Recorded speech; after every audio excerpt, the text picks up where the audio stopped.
Hai, hai, hai. Dengan saya sendiri di sini. Yuk.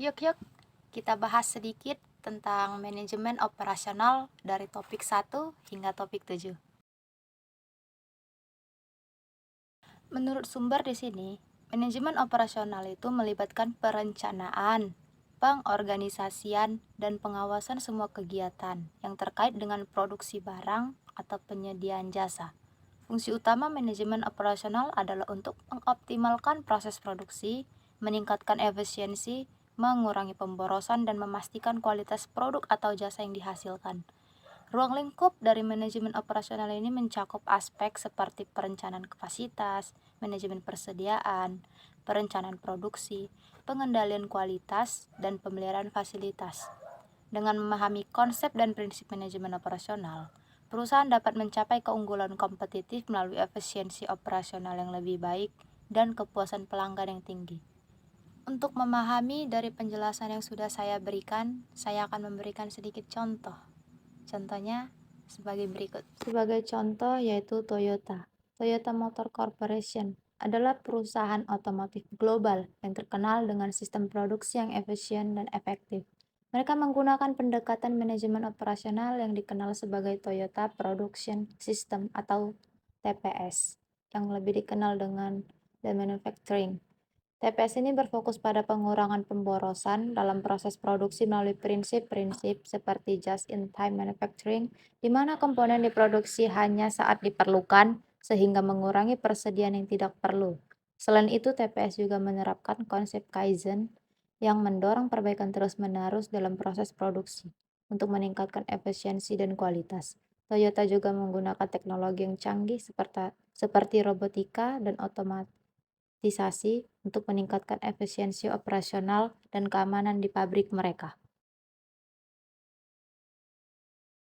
Supply Chain Management atau disingkat dengan SCM itu merupakan proses pengelolaan aliran barang, informasi, dan jasa dari pemasok hingga konsumen akhir. SCM bertujuan untuk meningkatkan efisiensi, mengurangi biaya, dan meningkatkan kepuasan pelanggan. Dalam era globalisasi dan teknologi informasi, SCM menjadi kunci dalam menjaga daya saing perusahaan. Untuk memahami dari penjelasan yang sudah saya berikan, saya akan memberikan sedikit contoh. Contohnya sebagai berikut. Contohnya yaitu Amazon. Amazon ini adalah perusahaan e-commerce terbesar di dunia yang dikenal dengan pendekatan yang sangat efisien dalam mengelola rantai pasokan. Prosesnya itu seperti perencanaan persediaan, pengadaan dan penerimaan, pengelolaan persediaan, pengemasan dan pengiriman, dan yang terakhir itu pelacakan dan layanan pelanggan. Pendekatan ini memungkinkan mereka untuk mengelola persediaan dengan baik, memastikan pengiriman yang tepat, dan memberikan pengalaman belanja memuaskan kepada pelanggan. Amazon telah berhasil menerapkan supply chain management yang efisien dengan menggunakan teknologi analisis data dan otomatisasi untuk mengoptimalkan setiap langkah dalam rantai pasok mereka. Manajemen operasional dalam lingkungan e-bisnis melibatkan pengelolaan proses bisnis yang terkait dengan aktivitas online, seperti pembelian, penjualan, pengiriman, dan layanan pelanggan. Fokusnya adalah memastikan operasional yang efisien, peningkatan produktivitas, dan pelayanan yang baik kepada pelanggan di era digital. Untuk memahami dari penjelasan yang sudah saya berikan, saya akan memberikan sedikit contoh. Contohnya sebagai berikut. Sebagai contoh, Alibaba. Dalam era digital, kemampuan mereka untuk memberikan pengalaman belanja yang lancar dan memuaskan kepada penjual dan pembeli merupakan faktor penting dalam keberhasilan bisnis mereka. Itu seperti Alibaba itu menyediakan platform online yang memungkinkan penjual untuk berinteraksi dan melakukan transaksi secara elektronik. Alibaba memiliki sistem pembayaran yang aman dan mudah digunakan seperti Alipay yang memfasilitasi transaksi antara penjual dan pembeli. Alibaba bekerja sama dengan mitra logistik untuk menyediakan opsi pengiriman yang andal dan cepat. Alibaba menyediakan dukungan pelanggan yang responsif melalui berbagai saluran komunikasi seperti chat online, email, atau telepon. Alibaba telah berhasil mengelola operasi mereka dalam lingkungan bisnis dengan menyediakan platform yang handal seperti pembayaran yang aman, opsi pengiriman yang handal, dan dukungan pelanggan yang responsif. Strategi operasi adalah rencana yang sudah dirancang untuk mencapai tujuan operasional perusahaan. Ini melibatkan pengambilan keputusan penting terkait dengan alokasi sumber daya, pemilihan teknologi, desain proses, dan manajemen rantai pasokan. Di video ini, saya akan menjelaskan bagaimana strategi operasi dapat membantu perusahaan mencapai efisiensi, meningkatkan kualitas, mengurangi biaya, dan menghadapi tantangan pasar dengan lebih baik. Selain itu, saya akan membahas tentang pengambilan keputusan operasional yang baik, yang melibatkan penggunaan informasi yang relevan, analisis data, dan teknik-teknik seperti analisis resiko, pemodelan simulasi, dan metode optimasi. Pengambilan keputusan yang baik dalam operasi dapat membantu perusahaan memanfaatkan peluang, menghadapi risiko, dan mencapai keunggulan kompetitif. Untuk memahami dari penjelasan yang sudah saya berikan, saya akan memberikan sedikit contoh. Contohnya sebagai berikut. Amazon.com adalah perusahaan e-commerce terkemuka yang memiliki strategi operasional yang inovatif. Salah satu strategi utama mereka menggunakan pusat distribusi yang strategis dan sistem pengiriman yang efisien untuk memastikan produk yang dikirim dengan cepat ke pelanggan.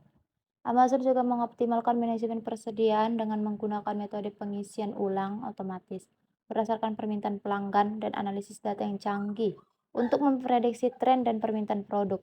Dalam pengambilan keputusan, Amazon menggunakan data besar dan kecerdasan buatan untuk memahami perilaku pelanggan, menganalisis preferensi dan pola pembelian mereka, serta menyesuaikan strategi operasional mereka untuk meningkatkan kepuasan pelanggan. Desain produk dan jasa melibatkan pengembangan konsep, perancangan, dan pengimplementasian produk atau jasa yang memenuhi kebutuhan dari keinginan pelanggan. Desain yang baik itu mencakup aspek seperti fungsionalitas, estetika, ergonomi, keamanan, dan keberlanjutan.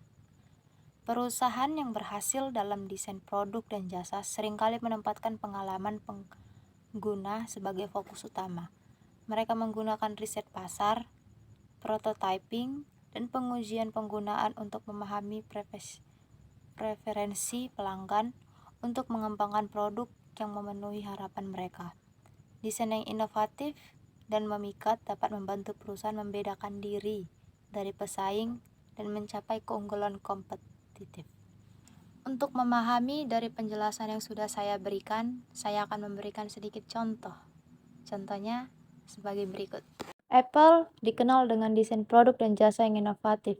Perusahaan ini menempatkan perhatian besar pada estetika, fungsionalitas, dan pengalaman pengguna dalam desain produk mereka. Mereka berfokus pada pengembangan produk yang memiliki antarmuka pengguna yang intuitif, desain yang menarik, dan kualitas yang tinggi.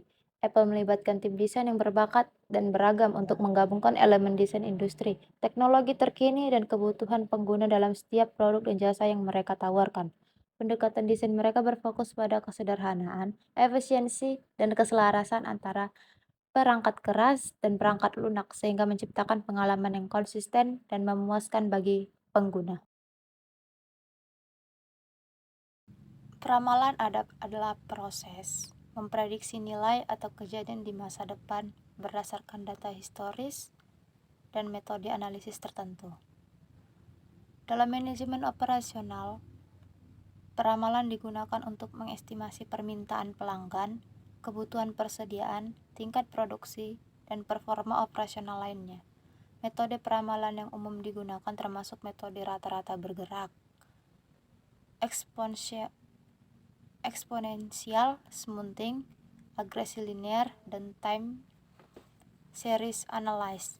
Peramalan yang akurat membantu perusahaan mengoptimalkan perencanaan produksi, persediaan yang tepat, pengaturan kapasitas, dan pengambilan keputusan operasional yang lebih baik secara keseluruhan.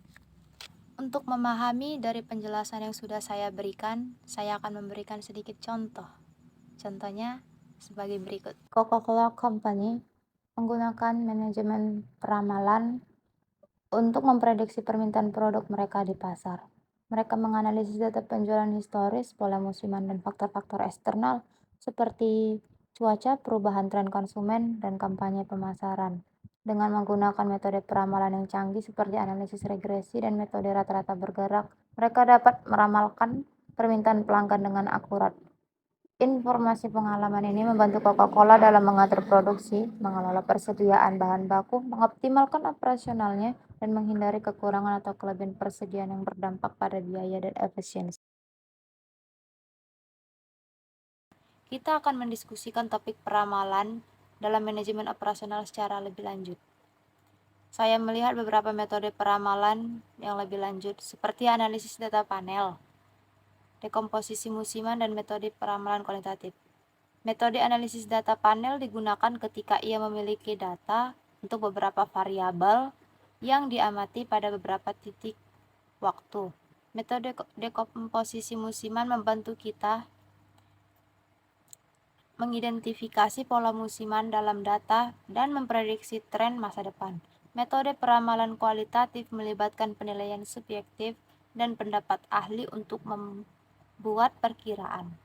Menggabungkan metode peramalan ini dengan alat dan teknik lainnya dapat membantu perusahaan membuat peramalan yang lebih akurat dan berguna dalam perencanaan operasional, pengelolaan persediaan, dan pengambilan keputusan yang lebih baik. Untuk memahami dari penjelasan yang sudah saya berikan, saya akan memberikan sedikit contoh. Contohnya sebagai berikut. Walmart adalah salah satu perusahaan retail terbesar di dunia yang menggunakan berbagai metode peramalan dalam manajemen operasional. Walmart menganalisis data penjualan historis, pola musiman, tren pasar, serta faktor-faktor seperti perubahan harga, aktivitas promosi, dan peristiwa khusus. Dalam mengelola persediaan, Walmart menggunakan teknik peramalan seperti analisis regresi, analisis rata-rata bergerak, dan metode exponential mounting. Dengan demikian, mereka dapat menghindari kelebihan atau kekurangan persediaan yang dapat menyebabkan kerugian finansial. Walmart juga menggunakan teknologi informasi dan sistem manajemen rantai pasokan yang canggih untuk memantau persediaan secara real-time, berkolaborasi dengan pemasok, dan meningkatkan efisiensi operasional mereka secara keseluruhan. Sekian dari penjelasan dari topik 1 hingga topik 7 yang saya berikan. Sampai jumpa video-video berikutnya. Bye-bye. See you next time.